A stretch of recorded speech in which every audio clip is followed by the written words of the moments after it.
G20 की बैठक संपन्न हो चुकी है नई दिल्ली में और दिल्ली घोषणा भी जारी हो चुकी है।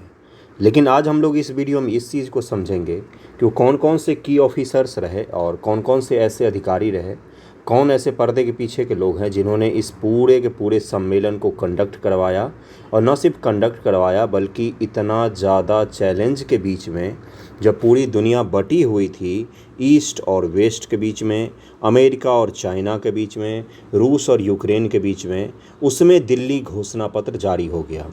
उनके नाम जानने ज़रूरी है क्योंकि वो पर्दे के पीछे के लोग होते हैं। सामान्य तौर आपको कहीं पर भी न्यूज़ में चर्चा नहीं मिलेगा, उनके नाम नहीं मिलेंगे, लेकिन असली तौर पर उन्होंने ही इसको सफल बनाने के लिए दिन रात मेहनत किया है। नेता जो होते हैं हमारे, निस्संदेह वो फेस होते हैं, उन्हीं को आगे रखा जाता है हमेशा क्योंकि वो लीडर होते हैं। लेकिन मुख्य रूप से काम करने वाले जो अधिकारी होते हैं, जो आईएएस अफसर होते हैं, जो आईएफएस अफसर होते हैं, उनको हम सामान्य तौर पर नहीं ध्यान देते हैं। उन्हीं के बारे में जानेंगे कि इतना ज़्यादा डिवाइड में कैसे उन्होंने एक मुद्दे पर 100% सहमति पूरी दुनिया का जो भी G20 के सदस्य हैं उनका कायम किया, और कौन से ऐसे हैं हीरोज़ जिनकी तारीफ़ तो अपोजिशन से लेकर पूरी दुनिया भर की मीडिया से लेकर डिप्लोमेसी वर्ल्ड में जहाँ भी कोई भी थिंकर हैं वो सभी उनकी तारीफ़ कर रहे हैं कि वाकई डिप्लोमेसी के तौर पर देखा जाए तो इससे बड़ी डिप्लोमेसी का उदाहरण आज तक पूरी दुनिया में कहीं पर भी नहीं देखा गया था। आज़ाद भारत का सबसे बड़ा सम्मेलन था G20 सम्मेलन भारत में। डॉक्टर मनमोहन सिंह जी का बयान है कि मेरा सपना था कि मैं जीते जी भारत में G20 का सम्मेलन होते देख सकूं, और ये सम्मेलन हो गया है। इसको पॉलिटिकली तौर पर मत देखिए कि ये बीजेपी का चुनावी एजेंडा वगैरह वगैरह। चुनाव तो अपने देश में हर समय ही होता रहता है, तो इसका ये कतई मतलब नहीं होता कि हर चीज़ को चुनाव से जोड़ देना चाहिए। इसको देश के परिप्रेक्ष्य में देखिए कि इस देश हमारे देश के लिए क्या निकला, इसमें पूरी दुनिया के लिए क्या मैसेज गया, क्या हमारे लिए बेनिफिट रहा इसमें, और किस तरह से आने वाले समय में ये जियोपॉलिटिक्स को सेव करेगा, उसमें भारत का स्थान कहाँ पर होगा, हम कहाँ पर होंगे, और क्या इससे हमें वाकई बेनिफिट पहुँचा है, क्या जो खर्चा किया है हमने क्या उन चीज़ों का बेनिफिट मिला है। बाकी जो इसके अलावा की चीज़ें वो सभी पॉलिटिकल हैं। थोड़ा सा अलग होकर आपको सोचना चाहिए, समझना चाहिए एकेडमिक के तौर पर कि क्या इससे आउटपुट हुआ है। आउटपुट की बात हम लोग किसी और वीडियो में करेंगे एनालिसिस के तौर पर कि ग्लोबल साउथ में हमारी कितनी बड़ी भूमिका उभर कर आई है, अफ्रीकन यूनियन को शामिल करके हमने कितना बड़ा गेम खेला है और ख़ुद को आगे किया है ग्लोबल साउथ के लीडर के तौर पर। तो इन सभी चीज़ों को तो हम लोग बाद में डिस्कस करेंगे, लेकिन इस वीडियो में हम ये डिस्कस करेंगे कौन से वो लोग हैं जिन्होंने दिनों रात मेहनत करके इसको संभव बनाया है। ये अमिताभ कांत हैं और उनकी टीम की सब जगह चर्चा हो रही है, तो इसके बारे में डिटेल में जानेंगे। अमिताभ कांत जी का नाम आपने सुना ही होगा। नई दिल्ली में संपन्न G20 सम्मेलन को वैश्विक राजनीतिक और कूटनीति में भारत की कामयाबी के रूप में देखा जा रहा है और देखा भी जाना चाहिए। आप थोड़ा सा वर्ल्ड सिनेरियो को समझने की कोशिश कीजिए।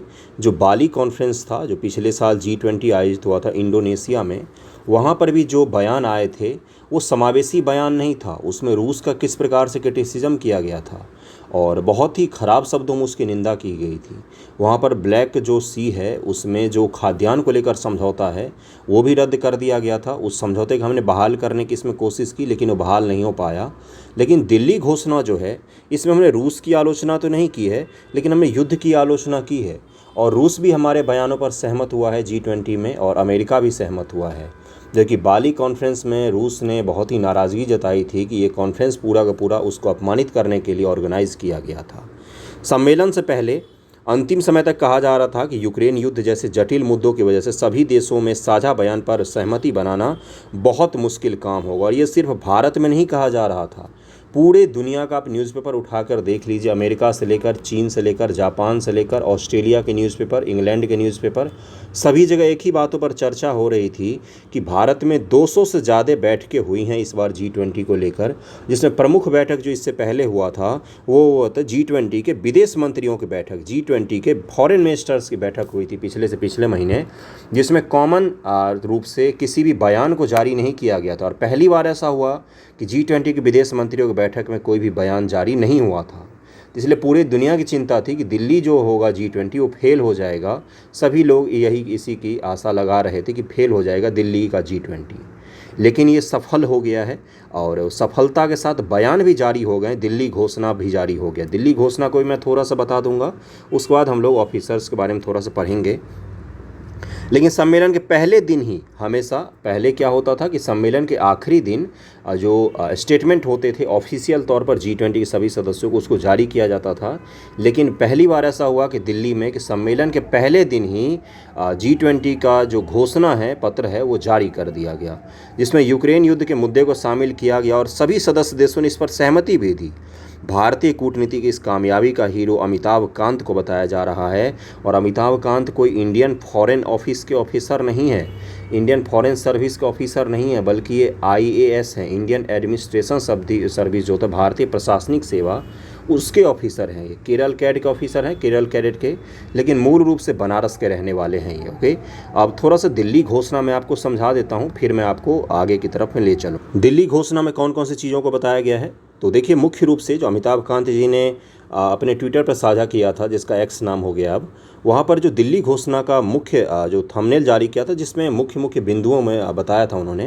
पहला है मजबूत, दीर्घकालिक, संतुलित व समावेशी विकास, सतत विकास लक्ष्यों पर आगे बढ़ने में तेजी, दीर्घकालिक भविष्य के लिए हरित विकास का समझौता, 21वीं सदी के लिए बहुपक्षीय संस्थाएं और बहुपक्षवाद को पुनर्जीवित करना। मल्टीलैटरलिज्म मतलब कि बहुध्रुवीय विश्व होना चाहिए, बहुपक्ष होना चाहिए, अमेरिका रूस का पक्ष नहीं होना चाहिए, अमेरिका चीन का पक्ष नहीं होना चाहिए, बल्कि सभी का अपना अपना पक्ष होना चाहिए। तो मुख्य रूप से अगर हम देखें तो यही है दिल्ली घोषणा। लेकिन ये इतना छोटा भी नहीं है, ये मुख्य मुख्य हेडिंग है, इसके अंदर बहुत सारी चीज़ें हैं जिसको हम लोग एनालिसिस वीडियो में समझेंगे। आज तो मुख्य रूप से उन्हीं के बारे में बात करेंगे जिन्होंने इसको कामयाब बनाया है। अमिताभ कांत ने सम्मेलन के बाद सोशल मीडिया प्लेटफॉर्म X पर लिखा कि समूचे G20 सम्मेलन का सबसे जटिल काम था भू राजनीतिक यूक्रेन रूस हिस्से पर आम सहमति बनाना। इन्होंने बोला कि रूस और यूक्रेन का मुद्दा जो है, जिसको लेकर बाली कॉन्फ्रेंस में भी बहुत ज़्यादा खींचातानी हुई थी, जिसके कारण से भारत के विदेश मंत्रियों की जो बैठक हुई G20 की, उसमें कॉमन रूप से कोई घोषणा पत्र जारी नहीं हो पाया। उसी को एड्रेस करना, उसी पर सबका कॉन्सेंसस बनाना एक सबसे जटिल काम था, सबसे जटिल काम यही था। लगातार 200 घंटे चली वार्ता, 200 घंटे को आप डिवाइड कर लीजिएगा कितने दिनों तक चलेगी। लगातार 200 घंटे तक चली वार्ता, 300 से ज़्यादा द्विपक्षीय बैठक, 300 से ज़्यादा द्विपक्षीय बैठक हुई है, 200 घंटे की वार्ता है। 15 मसौदों के बाद 15 बार इसको चेंज किया गया कि एक नहीं तो दूसरे प्लान पर बात करते, दूसरा नहीं तो तीसरे प्लान पर बात करते हैं, तीसरा नहीं तो चौथे, ऐसे करके 15 मसौदे तैयार किए थे इन ऑफिसर्स ने, तब जाके रूस और यूक्रेन मुद्दे पर बात बनी और सबका साझा बयान घोषणा पत्र जारी हो पाया है। आप मेहनत का ज़रा अंदाज़ा लगाइए, 200 घंटे तक लगातार नेगोशिएशन, 15 से ज़्यादा मसौदे, अलग अलग ऑप्शन प्रोवाइड करवाना सभी देशों को।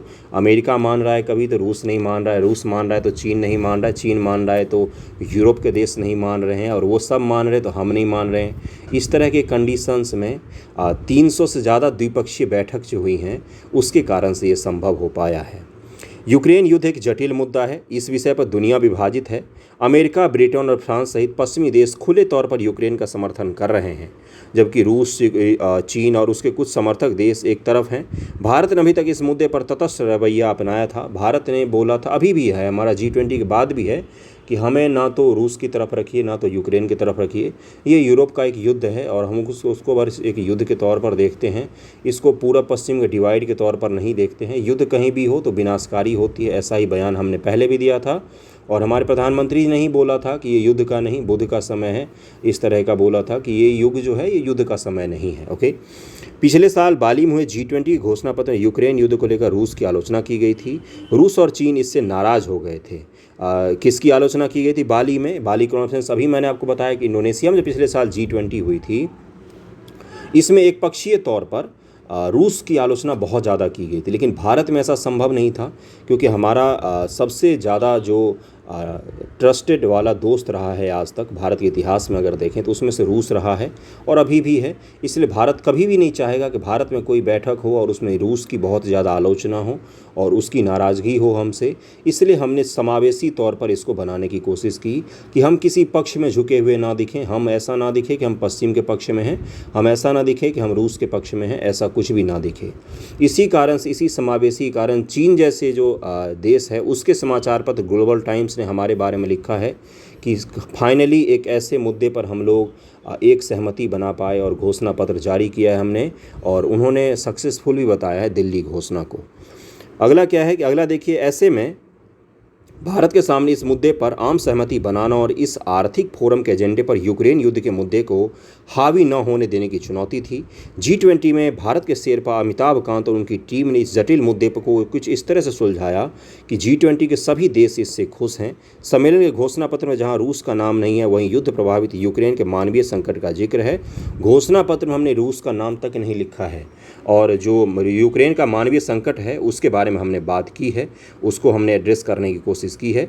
मोदी जी ने इस घोषणा पत्र का श्रेय अमिताभ कांत की टीम को दिया है। सामान्य तौर पर हमारे प्रधानमंत्री किसी को क्रेडिट देते नहीं हैं, लेकिन उन्होंने दिया है, अमिताभ कांत की टीम को उन्होंने बधाई दी है।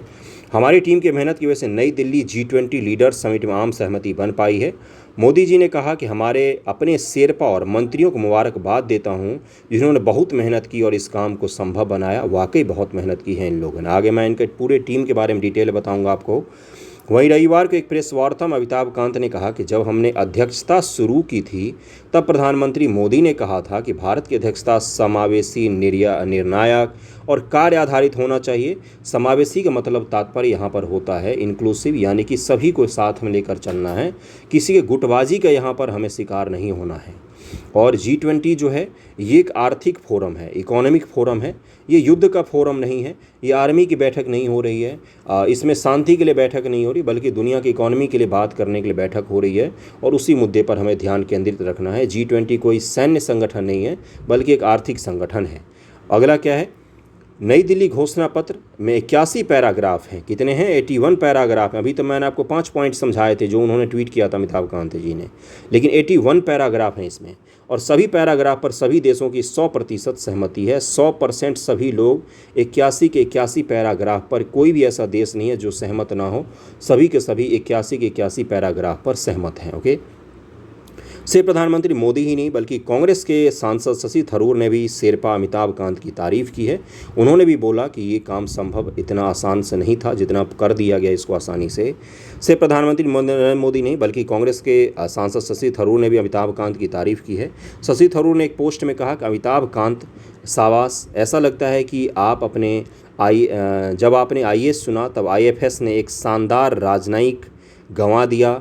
रूस चीन के साथ वार्ता पिछली रात जाकर, मतलब कि जो 9 सितंबर को जो घोषणा पत्र जारी हुआ है, तो 8 सितंबर की रात तक ये नेगोशिएशन चल रहा था कि रूस और यूक्रेन के साथ कि एक मुद्दे पर कॉन्सेंसस बनाया जाए थोड़ा सा, और इसको जारी किया जाए, कॉमन रूप से एक घोषणा पत्र जारी किया जाए। थरूर ने कहा कि सबकी सहमति दिल्ली घोषणा पत्र जारी हुआ। G20 भारत के लिए गर्व का पल है ये, और ये देश के लिए वाकई गर्व का पल है। यही है अमिताभ कांत जी। आप ये फ्रांस के राष्ट्रपति के साथ वार्तालाप करते हैं, इनको देख सकते हैं आप। क्या है इनके बारे में थोड़ा सा मैं आपको बता देता हूँ। उत्तर प्रदेश के बनारस में पैदा हुए अमिताभ कांत 1980 बैच के IAS अधिकारी हैं। वे केरल के कोझिकोड जिले के जिलाधिकारी रहे हैं। और ये किस कैडर के हैं? तो केरल कैडर के हैं ये। ओके, कैडर इनको मिला था कौन सा? तो केरल कैडर। जो अजीत डोभाल जी हैं वो भी केरल कैडर के ही IPS अफसर हैं। अलावा केरल सरकार के पर्यटन विभाग के सचिव भी रहे हैं। अमिताभ कांत भारत सरकार के पर्यटन विभाग में भी संयुक्त सचिव रहे हैं। इसके अलावा संयुक्त राष्ट्र विकास कार्यक्रम में वे भारत में ग्रामीण पर्यटन के नेशनल प्रोजेक्ट डायरेक्टर भी रह चुके हैं। कितने सारे ऊंचे पदों पर रहे हैं ये। जून 2022 तक वो नीति आयोग के चेयरमैन थे। 6 साल नीति आयोग का चेयरमैन रहने के बाद G20 में भारत का शेरपा नियुक्त किया गया था उनको। अगला कौन सा है? अमिताभ कांत ने भारत सरकार के कार्यक्रम startup India, make in India, incredible India में भी अहम भूमिका निभाई है। ये सब इनके दिमाग का उपज था। अमिताभ कांत ने ब्रांडिंग इंडिया, इन इनक्रेडिबल स्टोरी और मेड इन इंडिया समेत कई किताबें लिखी हैं। इन किताबों ने उन्हें चर्चा में ला दिया था। भारत के G20 अध्यक्षता मिलने के बाद अमिताभ कांत को भारत की तरफ से शेरपा नियुक्त किया गया था। लेकिन पहले शेरपा कौन बने थे? तो पीयूष गोयल जी बने थे, मंत्री एक बने थे। लेकिन नेगोशिएशन का उतना ज़्यादा अनुभव मंत्रियों के पास सामान्य तौर पर होता नहीं है। ये अधिकारी होते हैं जो बहुत दिन से प्रोसेस में रहते थे, इनके पास नेगोशिएशन का बहुत ही अच्छा टेक्टिक विकसित हो जाता है। अमिताभ कांत से पहले केंद्रीय मंत्री पीयूष गोयल जी G20 में भारत के शेरपा थे, लेकिन बाद में अमिताभ कांत को जिम्मेदारी दी गई। और क्या है, G20 में शेरपा की अहम जिम्मेदारी होती है। इनका सबसे अहम काम था G20 सदस्य देशों के बीच समन्वय स्थापित करना, बातचीत करना होता है। शेरपा ही सदस्य देशों के साथ बैठक करते हैं, G20 के काम की जानकारी साझा करते हैं, और आर्थिक राजनीतिक मुद्दों पर सदस्य देश के बीच आम सहमति भी इन्हीं का बनाना होता है। इसके अलावा और भी लोग हैं। यही है वो 6 लोगों की टीम, जिनको देख लीजिए आप, इनके नाम भी मैं एक एक करके बताऊँगा। यही वो 6 लोगों की टीम है जिन्होंने इसको संभव बनाया है। और कॉमन घोषणा पत्र जारी करने में सबसे अहम भूमिका इन्होंने ही अदा की है। ओके, कौन है ये 6 लोग, एक एक करके देखते हैं। अमिताभ कांत जी के बारे में तो आप जान ही चुके हैं। देखिए यहाँ पर क्या लिखा हुआ है, नागराज नायडू कुमार 1998 बैच के IAFS अधिकारी हैं। नागराज नायडू काकानूर भारत के G20 सचिवालय में संयुक्त सचिव हैं। 4 बार चीन में तैनात रहे। काकनूर धारा प्रवाह चीनी भाषा ही बोलती है। इनके अलावा उन्होंने भारत के संयुक्त राष्ट्र में भी काम किया हुआ है। तो नागराज नायडू कुमार ये अधिकारी हैं।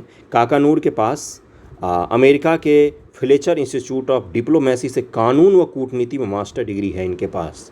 मास्टर डिग्री भी ले रखा है और मास्टर है भी है, व्यवहारिक भी है और एकेडमिक भी, दोनों मजबूत है। G20 में भारत की तरफ से एंटी करप्शन, सांस्कृतिक विकास, डिजिटल इकोनॉमी, शिक्षा और पर्यटन पर कार्यकारी समूह का हिस्सा कौन थे, तो यही थे इनम गंभीर। भारतीय प्रशासनिक सेवा के साल 2005 के अधिकारी इनम गंभीर धारा प्रवाह स्पेनिश भाषा बोलते हैं। वे भारत को G20 सचिवालय में संयुक्त सचिव भी हैं। इनम गंभीर भारत की तरफ से कई देशों में काम कर चुकी हैं। वे पाकिस्तान, अफगानिस्तान और ईरान से जुड़ी मुद्दों की विशेषज्ञ हैं। ये महिला हैं और ये बहुत सारे विशेषज्ञ, देखिए किन किन मुद्दों, पाकिस्तान, अफगानिस्तान और ईरान जैसे मुद्दों के विशेषज्ञ हैं ये। उनके पास इंटरनेशनल सिक्योरिटी और गणित में मास्टर्स की डिग्री है। इनम गंभीर अंग्रेजी, हिंदी और स्पेनिश भाषा में कविताएं भी लिखती हैं। अगला कौन सा है, आशीष कुमार सिन्हा जी हैं। G20 सचिवालय में संयुक्त सचिव आशीष कुमार सिन्हा 2005 के IFS अधिकारी हैं। 2005 में IFS में आए थे। वे नैरोबी में भारतीय दूतावास में तैनात रहे। सिन्हा संयुक्त राष्ट्र में भारत का स्थायी मिशन में तैनात रहे हैं। पाकिस्तान के मुद्दों पर काम करने के विशेषज्ञ हैं। सिन्हा स्पेनिश भाषा भी बोलते हैं। सिन्हा भारत के शेरपा टीम के अहम सदस्य थे। और अंतिम कौन से अधिकारी हैं, तो अभय ठाकुर हैं। 1992 बैच के IFS अधिकारी अभय ठाकुर जी G20 सचिवालय में सहायक सचिव हैं। इंजीनियर से राजनयिक बने अभय ठाकुर अमिताभ कांत की टीम में हर वार्ता का हिस्सा रहे थे। और ठाकुर मॉस्को, लंदन, हो ची मिन्ह सिटी वियतनाम में भारतीय दूतावास में भी तैनात रहे हैं। नाइजीरिया और मॉरिशस में भारत के कमिश्नर भी रहे हैं अभय ठाकुर। तो ये थे वो 6 अधिकारी जिन्होंने अथक परिश्रम किया। सोचिए 200 घंटों का नेगोशिएशन, 300 से ज़्यादा द्विपक्षीय वार्ताएं और इतने सारे मेहनत के बाद दिल्ली घोषणा पत्र जारी हुआ है। आप भी पढ़िए, अधिकारी बनिए और आप भी देश के लिए इस तरह से काम कर सकते हैं। असली हीरो वही होते हैं, यही लोग होते हैं जिनकी मेहनत से सब कुछ चलता है। लीडर केवल फेस का काम करते हैं, उनका काम दरअसल में वही होता ही है।